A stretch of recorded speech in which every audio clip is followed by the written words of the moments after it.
आंबेगाव तालुका समिती एसएफआयचं मंचचं युनिट आणि तुम्ही सगळ्या मंचच्या मुली तुमच्या 3 जणांची ताकद एकत्र होऊन तुम्ही कालपासून जे आंदोलन चालू केलं आणि इतिहासातलं म्हणजे मंच हॉस्टेलच्या इतिहासातलं हे पहिलं आंदोलन आहे असं की जे तुम्ही रात्रभर इथं आंदोलन चालू ठेवलेलं आहे. 2 दिवस तुम्ही आंदोलन चालू ठेवलेलं आहे एखाद्या मुद्द्यासाठी.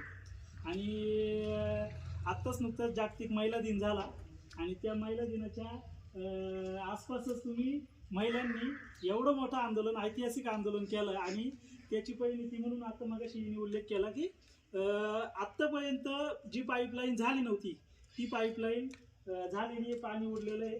आणि एवढ्या वर्षांपासूनचा जो मुद्दा होता पाण्याचा, मला दीपालीच्या वडिलांनी 100 वेळा फोन केला असेल का तिथं पाण्याचा मुद्दा आहे तुझा लक्ष घाल असं तसं काय, पण तो मुद्दा आज आपल्या सगळ्यांच्या प्रयत्नातून तुमच्या पुढाकारामधून सुटलेला आहे. आणि त्याच्यामुळं पहिल्यांदा तुमचं सगळ्यांचं तुम्ही स्वतःनी आपण सगळ्यांनी मिळून टाळ्या वाजून तुमचं स्वतःचं सगळ्यांनी जरा स्वागत करा. जर तुम्ही लढा दिला नसता तर अधिकारी वर्गाला सुद्धा तुमच्या समस्या समजल्या नसत्या. एवढी धावपळ ज्यांच्या मागं आहे ते प्रकल्प अधिकारी सुद्धा आले नसते. आणि ज्यांना आपण सगळ्यांनी निवडून दिलंय ते आपल्याला बाहेर म्हणायला कळलं पण ते इथं आले नसते. पण तुमच्या ताकदीने आणि तुमच्या एकजुटीने त्यांना सगळ्यांना इथं यावं लागलं. तुमच्या आंदोलनामुळं ते प्रकल्प अधिकाऱ्यांना बी त्यांच्या मागे खूप मोठ्या अडचणीत आता तर त्यांना सुद्धा इथं यावं लागलं. जे पंचायत समिती सदस्यांना सुद्धा इथं यावं लागलं. पण तुम्ही लक्षात ठेवा कोण कोण आपल्यासोबत काय काय बोलतंय कसं वाटतंय हे तुम्ही आपण लक्षात ठेवलं पाहिजे. कारण आपण सुद्धा भविष्यातले मतदार आहे. आपण ज्यांना निवडून दिलेलं आहे त्यांनी आपल्या बाजूने बोलायला पाहिजे ना. आपली समस्या काय, पाण्याची समस्या एवढ्या वर्ष मुली इथं सहन करतायत, एवढ्या बादल्या हाताने नेऊन तुम्ही तिथं वरती नेताय. समजा इथं टँकर आला तर तो काय तुमच्या जागेवरती पाणी देत नाही, तुम्हाला इथून कुठून तरी बादल्यानेच पाणी न्यावं लागतंय. एवढ्या वर्ष आपण ह्या सगळ्या समस्यांसोबत झगडत होतो आणि आपल्या आईवडिलांनी आपण सुद्धा मतदान करून ज्यांना निवडून दिलं त्यांनी इथून आपल्याला इथे येऊन आपल्याला काय सांगायला पाहिजे, तुम्हाला हॉस्टेलमध्ये राहायचंय का? म्हणजे हे आपण लक्षात ठेवलं पाहिजे. आणि त्याची योग्य वेळ आल्यावरती योग्य वेळी त्याचं उत्तर सुद्धा दिलं पाहिजे. तर त्याच्यामुळं ते आपण लक्षात ठेवाल अशी पण अपेक्षा आहे. आमच्या तर चांगलंच लक्षात आहे पण तुम्ही पण लक्षात ठेवा. दुसरा मुद्दा म्हणजे आता ती जी पाण्याची पाईपलाईन जी झालेली आहे त्याच्या संदर्भात जरी समजा उद्या काय अडचणी तयार झाल्या, पाईपलाईन आहे उद्या ते शेतकरी सगळे आहे त्याच्यानंतर किंवा टेक्निक काय अडचण समजा उद्भवली तर तुम्ही त्याच्यावरती लगेच मॅडमला कळवा, सरांना कळवा. नाही कोणाला तर त्या ठेकेदार जे आता इथं येऊन गेले यांनी बघितलं ते हे सगळं तर त्यांचा सुद्धा नंबर त्यांनी दिलेला. ते म्हणले तुम्हाला कधी अडचण आली तरी आम्हाला फोन करा. म्हणजे बाकीची सगळी माणसं सगळी यंत्रणा आपल्याला सहकार्य करायला तयार आहे. दुसरा मुद्दा तुमचे जे स्थानिक छोटे छोटे मुद्दे आहेत आतमधले की संडासचा दरवाजा तुटलेला आहे, बोर्ड खराब आहे किंवा साफसफाईची समस्या आहे किंवा बाकीचे फॅन, लाईट, कॉम्प्युटर, अभ्यासिका, अमकं तमकं हे सगळ्या ज्या समस्या आहेत त्या समस्या सोडवण्यासाठी तुमची जी समिती आता मागाशी पण सांगितली आणि एसएफआयने एक युनिट पण तयार केलेलं आहे.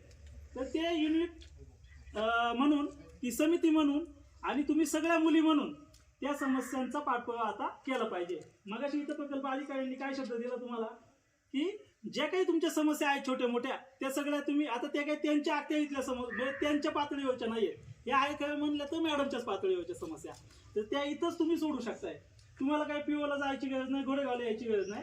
तुम्ही त्या समस्या घेऊन तुमची शिष्टमंडळाची मिटिंग तुम्ही मॅडम सोबत करू शकता. ती समिती म्हणजे एसएफआयचं संघटनाचं येतं इथली. जशी आंबेगाव तालुका समिती तशी इथली ही मंचची समिती आहे. मंचच्या मुलींच्या हॉस्टेलला जेवढ्या अडचणी तयार होतील त्या सगळ्या अडचणी त्या समितीने मुलींना एकत्र घेऊन सोडवायच्या. हे या समितीचं काम आहे. हे हॉस्टेल आपलं आहे, हे हॉस्टेल आहे ते आपलं आहे. वॉर्डन किंवा इथले जे कर्मचारी आहेत ते कर्मचारी ते त्यांची नोकरी करतात, ते त्यांचं काम करतात, त्यांना मोबदला मिळतो, त्यांना पगार मिळतो. पण घोडे साहेबांनी पण उल्लेख केला, मला वाटतं बाकीच्यांनी पण उल्लेख केला की हे हॉस्टेल आपल्याला जसं मिळालेलं आहे तसंच आपल्या पुढच्या पिढीला सुद्धा मिळायला पाहिजे. म्हणून त्याची काळजी आपणच घ्यायला पाहिजे. बरोबर का नाही. आणि आपल्या गावाकडे ग्रामसभा असते किंवा आपल्या गावामध्ये यात्रा करायची असली तरी आपले गावकरी एकत्र बसतात, नियोजन करतात आणि निर्णय घेऊन आपल्या गावचं व्यवस्थापन व्यवस्थित करतात.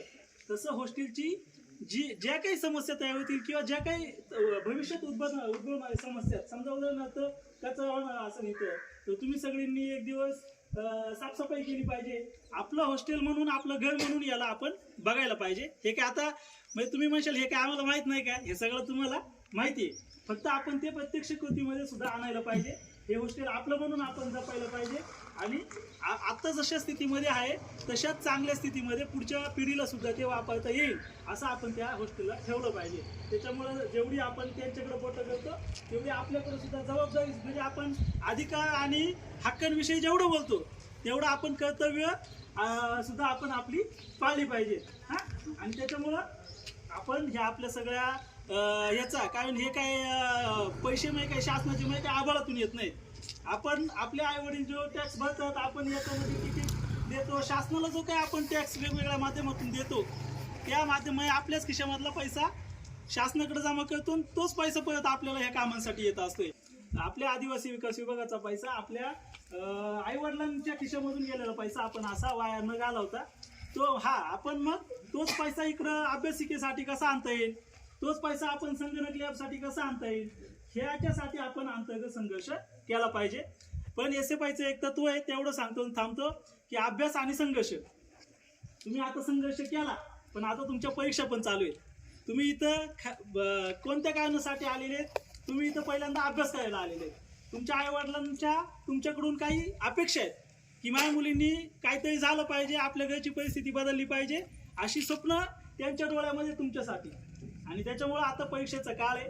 आता हे आंदोलन यशस्वी झालंय त्याबद्दल तुमचं अभिनंदनच. पण तुमच्या पुढच्या परीक्षेसाठीच्या वाटचालीसाठी सुद्धा आमच्याकडून मनापासून शुभेच्छा.